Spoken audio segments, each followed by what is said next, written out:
Vérité Magiese, yene femme africaine.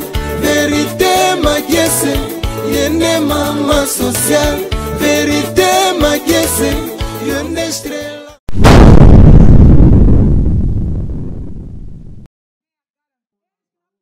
Mokolo moko nazwaki pasi, bayaki kosunga ngai, babondisaki motema, kasi bazwaki esika na ngai te. Tokabolaki lipai elongo, mpona kobosana pasi, kasi pota ya motema, tokokabola ndenge nini. Nzoka likulusu Yesu azwaki esika na ngai, pasi sengelaki ngai namona ye nalemaki, bana ngai na yamba ye, tokoma nzoto moko, maboko na ngai ekoma maboko na ye. Mama yeba tango koki okende kozwa ebembe. Eza deja libanda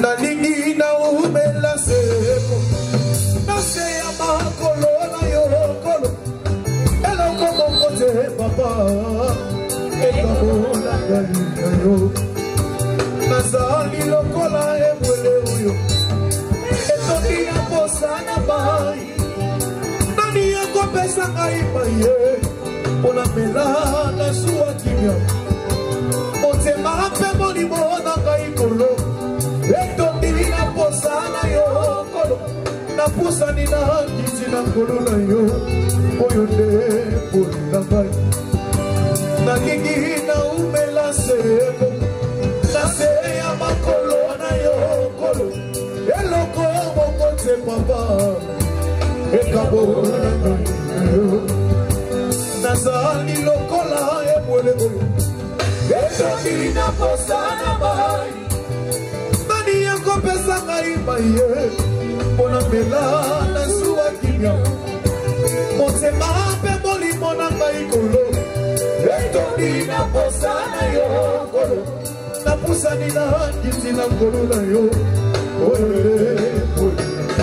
na molongo ya bato bazwa kolu na nzambe nakokewamana te naza na kati natsomoli maboko natimi na motema mobimba na ngai awa ye kolu na kolu misala nde kulusu ememelinga bomoi nameritaki te na makasi ya nzoto yesu yaka lisusu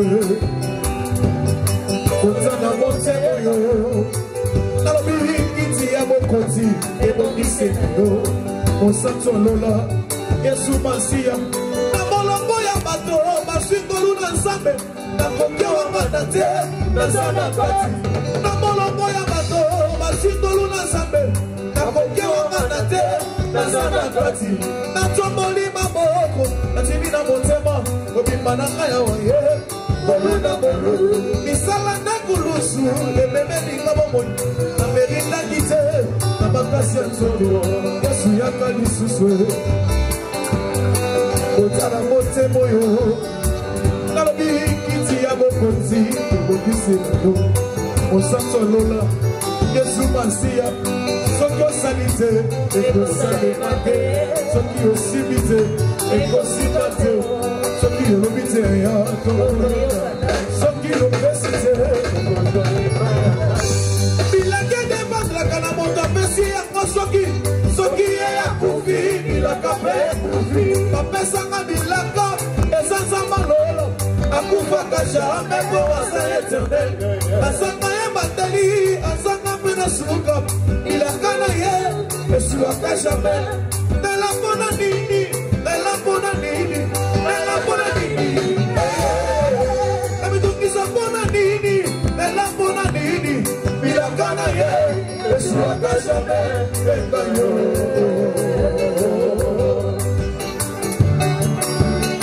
nazalaki lokola shimon na maboko bato eloko ezanga ntina tala kotala ngai otokobota mosikoli moto ya milelo mafingo nosokoka ngai tala kotala ngai aka shimon wana nazamba lokoti saleli ya mangolu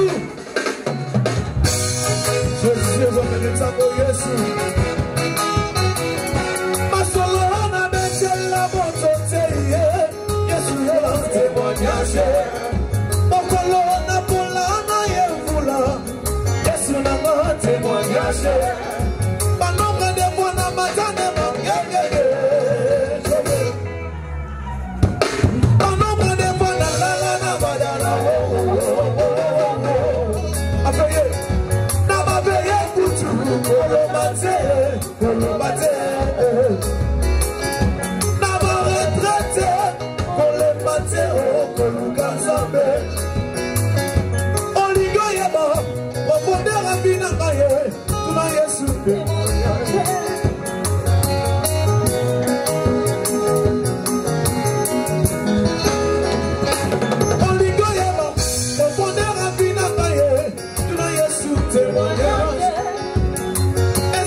Sekele nyonso ye suka ya bomoi na mote yango bafumisaka te soki moto nakufi te toyebi te basekele nyonso ekobima yango balobaka te soki moto nakufi te toyebi te basekele nyonso ekobima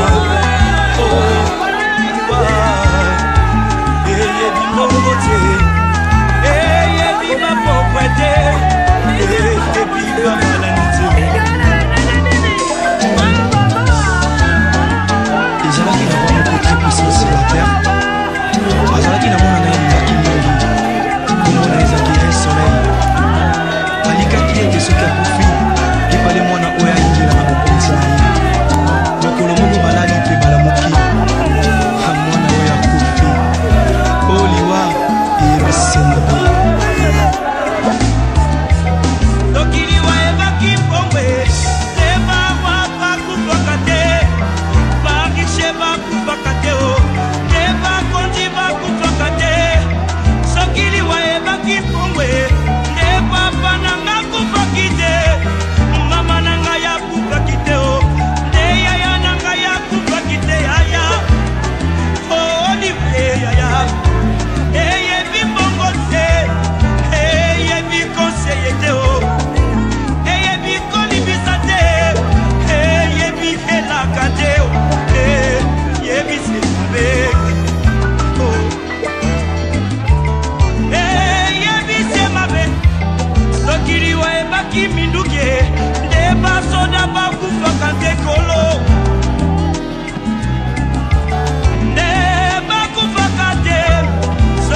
koliwa e yango nde Satana.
Quintuale 55.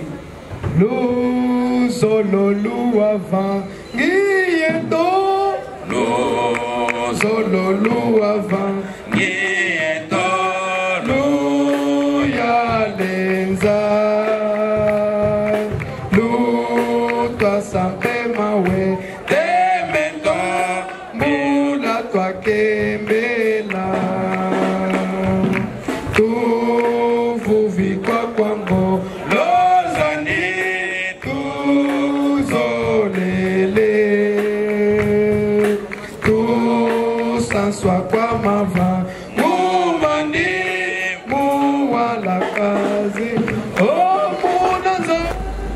Eclesiastes capítulo número 7, versículo 2 a versículo 4.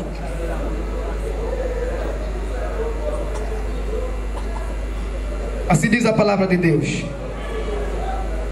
É melhor estar num velório do que ir a uma festa, pois todos vão morrer um dia. E é bom pensar nisso enquanto ainda há tempo. A tristeza é melhor que a alegria, porque o rosto triste melhora o coração.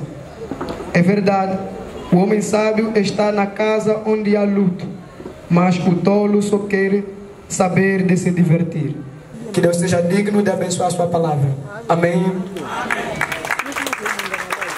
Queremos convidar a nossa mamãe diaconesa Madalena Pimbula Pelagia para orar, agradecendo a Deus pela palavra, entregando também a família na mão de Deus e a igreja para que Deus continue a confortar, a consolar através do Espírito Santo. Tobonele nzambe mokonzela nguya mokonzela bikamwa topamboli kombo na yo po te makomi elobi na biso yo nde maître ya temps mpe ya circonstance tokoloba nini nani akoki kolongola yango nani akoki kobakisa azali te mpe ya kotikala kozala te. Merci mpona koaccomplir mission oyo papa otikela biso na se na ntango topamboli kombo na yo lisusu na ntango moke komona moungu na yo kotelema mpona koevangelize maloba na yo ezali mpona mama na biso mpovi ana lisusu te me ezalaki mpona biso oyo toza na bomoi totikali kati na se na ntango mpona koyeba komilengela mpona koyeba kose prepare mpona destine ya kokutana na yo Kristo. Pambola ye pambola moto nyonso ayambi maloba oyo kati na bomoi na ye yango tolobi amen.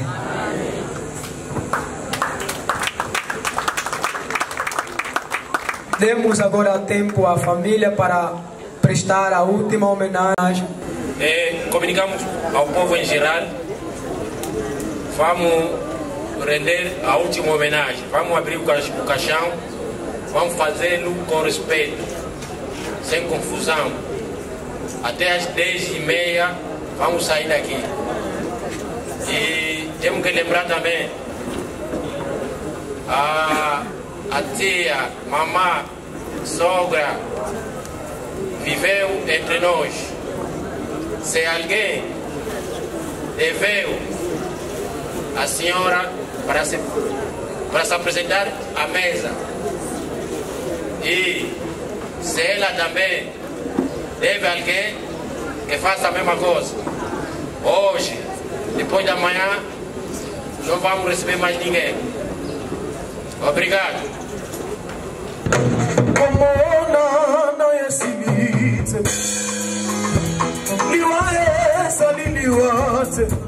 Mamana toko moyo na lisusu elongonda Yesu nalobi komona na yesilite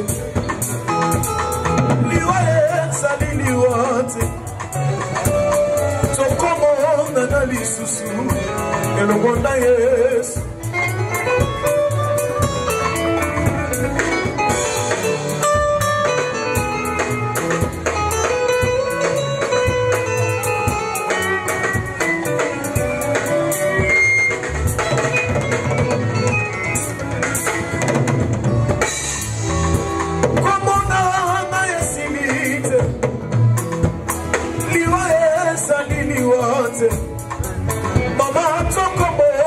lisusu elongonda Yesu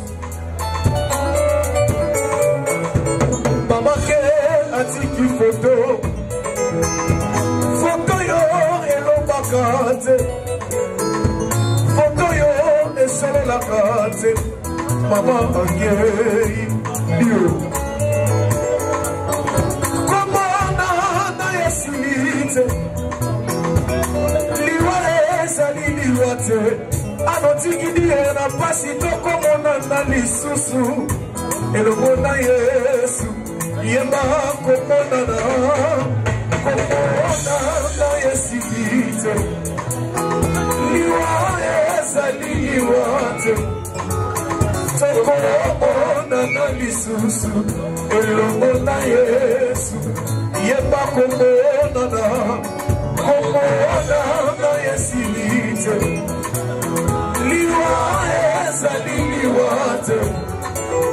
tokomona na lisusu elongonda Yesu soki liwa yebaka kombo ya moto moninga mbela mama na biso akufaki te nzambe na ngai lokola liwa etalaka kombo ya famili libota te mama lingi ya kota mabele liwa etalaka na titre ya moto te liwa ekolaka na nga fami kombo libota te na se na moi liwa ekipaka eklesia te fami te ekolo te mama lingi ya kota mabele yeba komona na yesilite liwa ezali liwa te tokomona na lisusu elongonda Yesu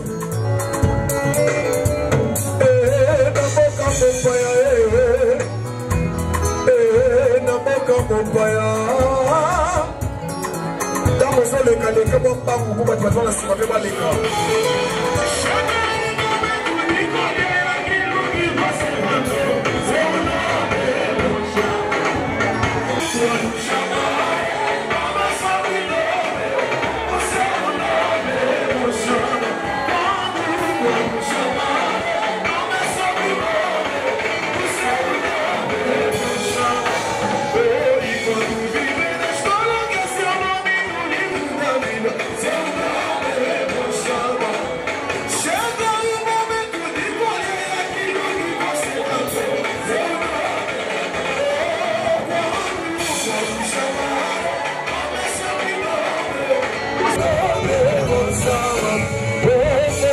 Gisala salu Yakineko Yoso salu Tomasala Yo Nakamina Koso Kumakuja Itama Yakugese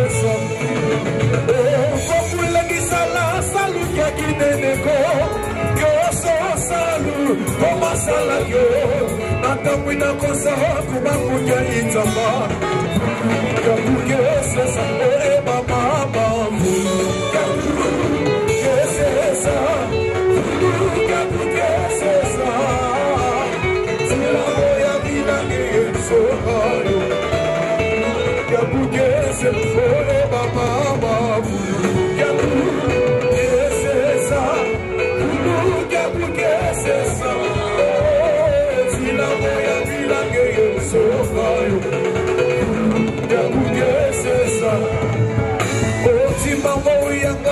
la tsema ibila kena kese wabakakabe kanimbuta kanile ketsema ibila kuluja kugese oe mama kuluja kugese sa kuluja kugese sa zila boya bila keso kuluja kugese sa mama kuluja Cesa, Cesa, oh, si la voy a vida que sopa, oh, ya cala que voy, ya cusabidico, ya cubanse la que ya sabia me, ona kutama kwa mupasi kwetane, watamwe la mitambula, ya cala que voy, ya cusabidico. Ya kufuanze langa ya Zambia me Mona kutama kwa mpasi kwa me Furupo me Cholo ya ikwenda do Watamwela bitamu Ya zile soba Zile ni bulubu zile Esoba sola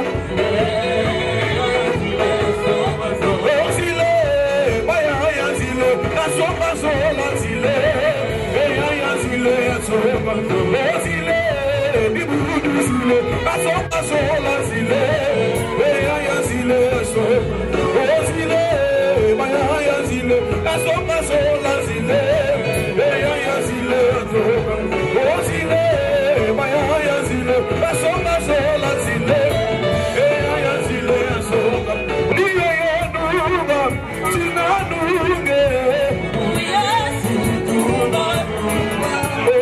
Mama nangaye tukumata kilo ya moliwe tukumata kilo ya moliwe mama nangaye tukumata kilo ya moliwe tukumata kilo Bala bisi boy banetu na ba bisnetu bobe ma fleur boke ne ko déposer il pas pour qu'on habite banetu na ba bisnetu ma fleur nunga tuna nunga Yesu tunanunga, iyo yonunga, tunanunga. Yesu tunanunga, mayanunga, tunanunga.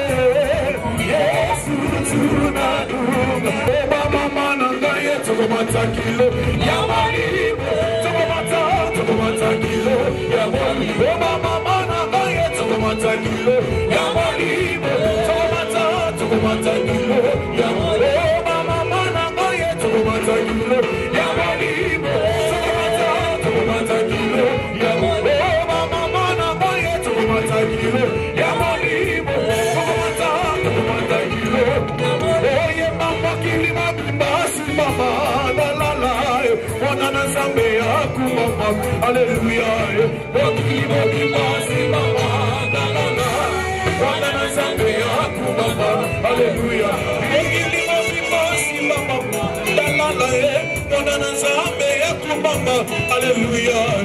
Kilima bimasi mama la la la mwana na zambe yaku mama. Hallelujah. Sobeka banetu baleka sima nango ba business bakoleka. Banetu baleki sima nango ba business baleki. Ye mambo kilima bimasi mama la la la Alléluia.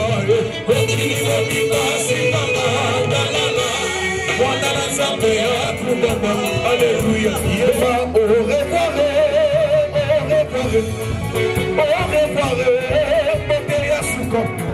Monteyasuka ana kende malamu. Au revoir.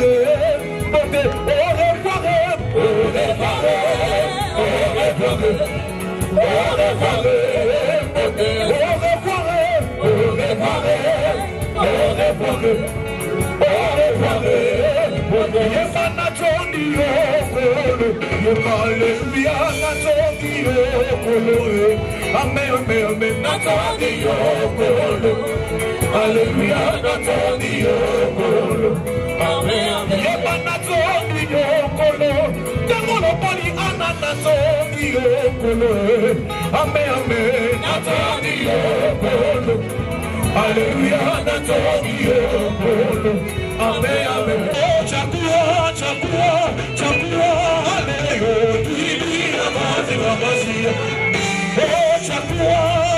Oh, chakua, hallelujah. Oh, my friend, chakua.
Donc, il m'a dit que je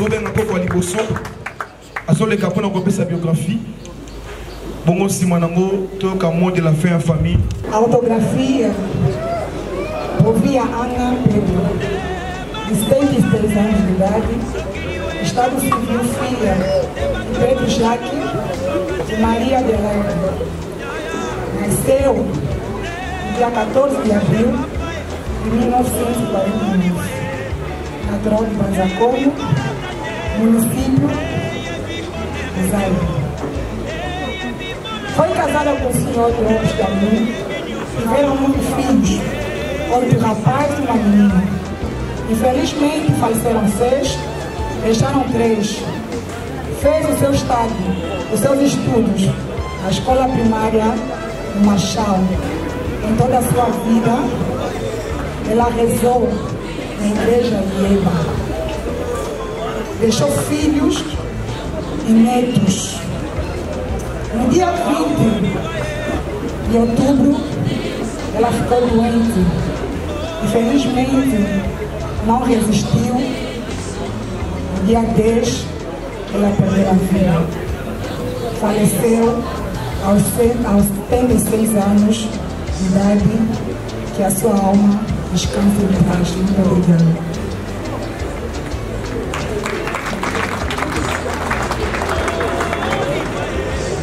Queremos fazer uma homenagem para ela, porque foi uma coisa que nós amamos muito.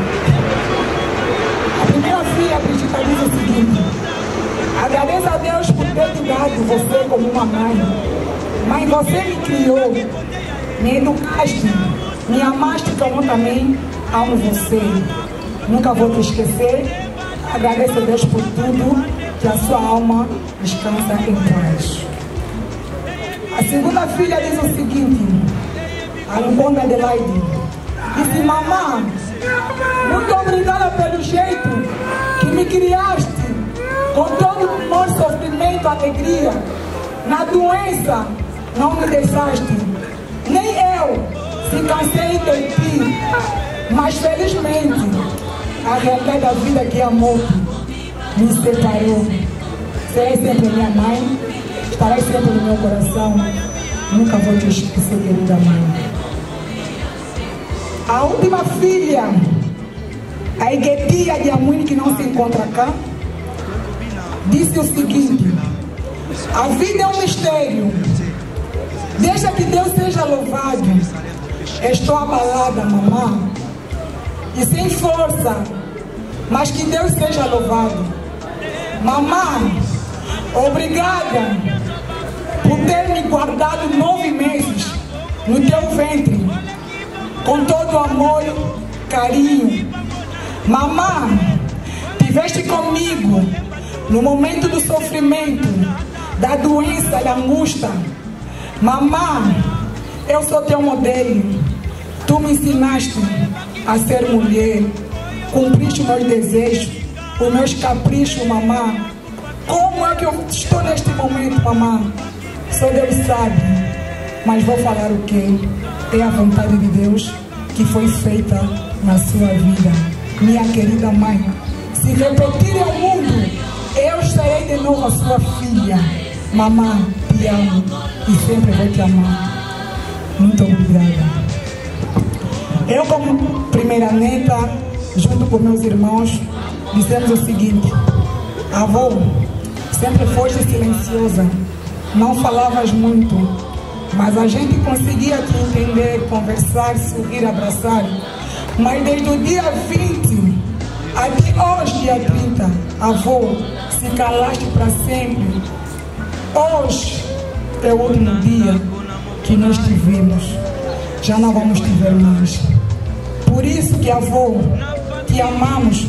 Obrigada, vocês nasceram as nossas mães, os nossos pais, e eles também nos nasceram. Obrigada pelo carinho, pela atenção, pelos conselhos.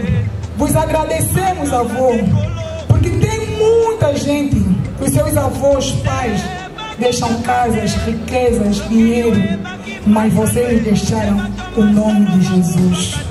Vocês não nos ensinaram feitiço, nem a prostituição, nem a gatunice. Vocês nos ensinaram o nome de Jesus. Esse nome de Jesus que você me ensinou é que vai ser a nossa guia, é que vai ser a nossa força. Pedimos união, amor e paz nesta família. Que Deus abençoe. Muito obrigada a todos.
vanité de vanité, poursuit du vent. À combien sert-il à l'homme de tout gagner sur la terre et perdre son âme? Tout ce que tu peux faire pour ton corps un jour, ton corps te décevra. Comment? Nakosala nini pona nzoto na ngai, nasili kosala pe nalembi. Nakosala nini pona nzoto na ngai, nasili kosala pe nalembi. Nzoto yosengaki ngai elamba, nzoto napesaki yo. Nzoto yosengaki ngai masanga, nzoto napesaki yo. Nzoto yosengaki ngai boîte de nuit tobara, nakotisaki yo. Kasi lelo yo nzoto, nzoto okei na lilita, opesi ngata merci te na nyonso nasaleli yo.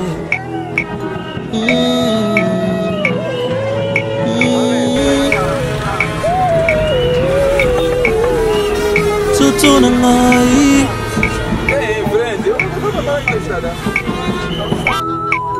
nzoto sengaki ngai basi ya pembe, ngai napesaki yo. Osengaki ngai ya mwindu ya mokuse ya molai, napesaki yo. Posa ya nzoto sengaki ngai, nzoto nasalelaki yo. Asilelo yo nzoto, nzoto okei na lilita, opesi ngata merci te na nyonso nasaleli yo. Nzoto na ngai, nzoto na ngai, nzoto na ngai. Nzoto sengaki ngai diamba e, nzoto shimbok napesaki yo. Shishato bilamba mokuse, nzoto napesaki yo. Mokolo moko nazwaki pasi, bayaki kosunga ngai, babondisaki motema, kasi bazwaki esika na ngai te. Tokabolaki lipa elongo mpona kobosana pasi, kasi pota ya motema tokokabola ndenge nini.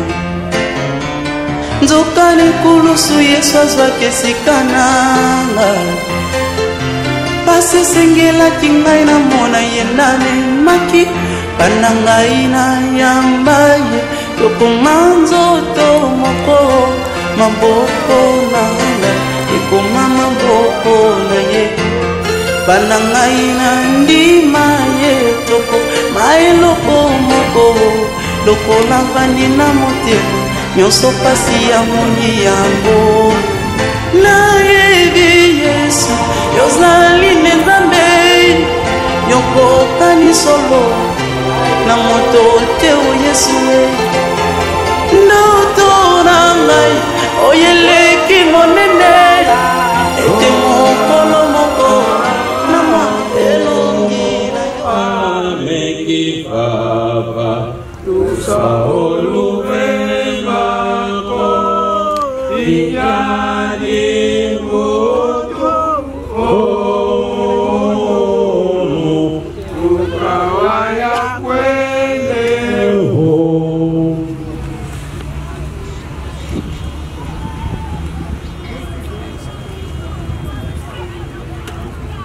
Oremos a Deus.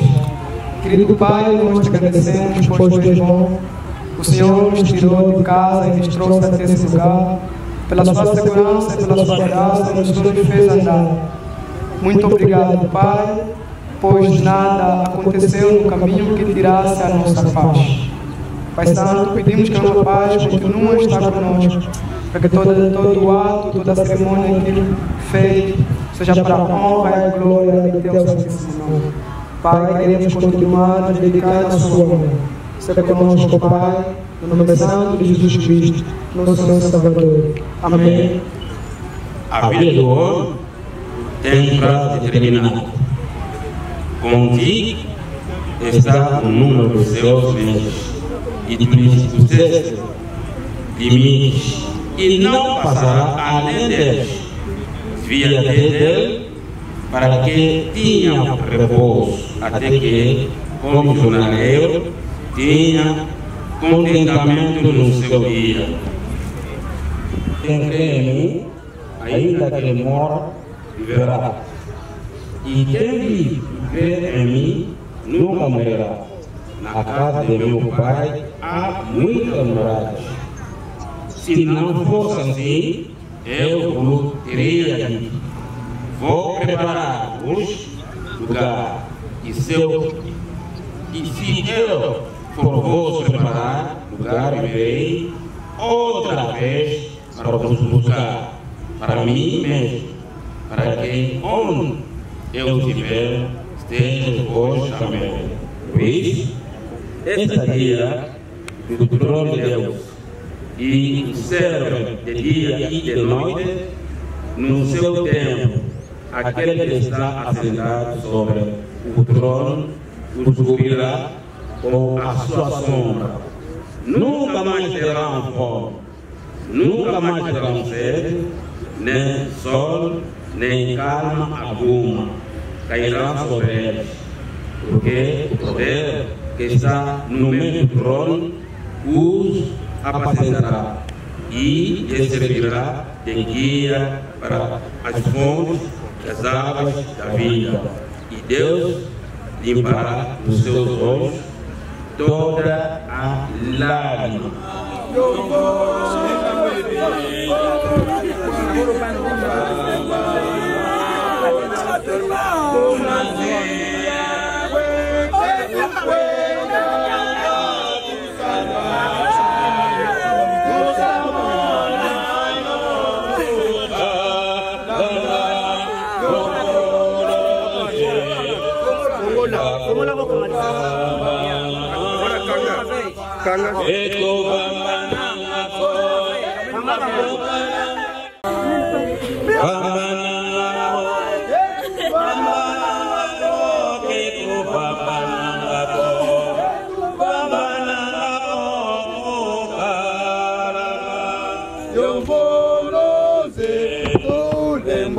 Tu vambana, que tu vas, que tu vambana, que tu vambana, que tu bonante,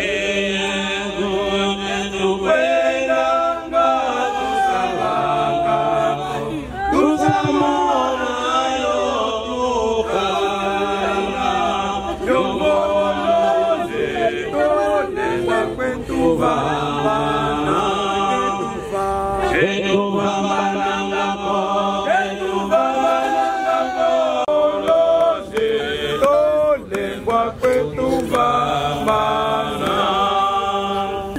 Deus, na sua sábia providência, tirar deste mundo a nossa irmã, Ovia Ana.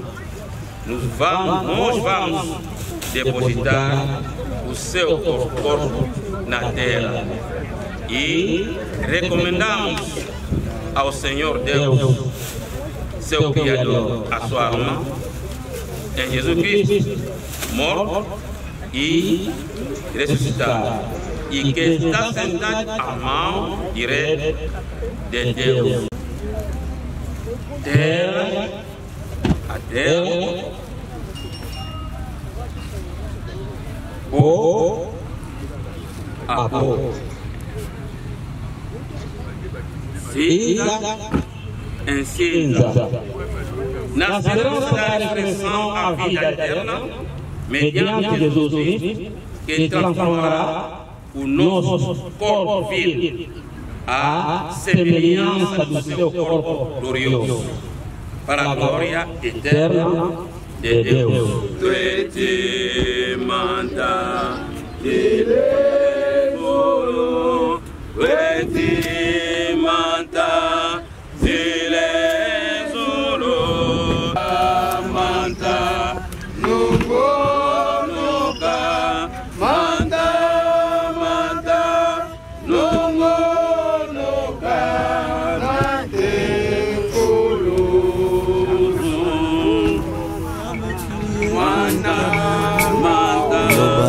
ekotikala seko nyonso ya mokili ekoleka na yango liloba ekotikala seko nyonso ya mokili ekokoya na mai liloba ekotikala seko yokanga yo moto ozwi grâce yokanga yo ozana bomoi yokanga yo moto ozwi grâce yokanga yo moto ozovivre bisengo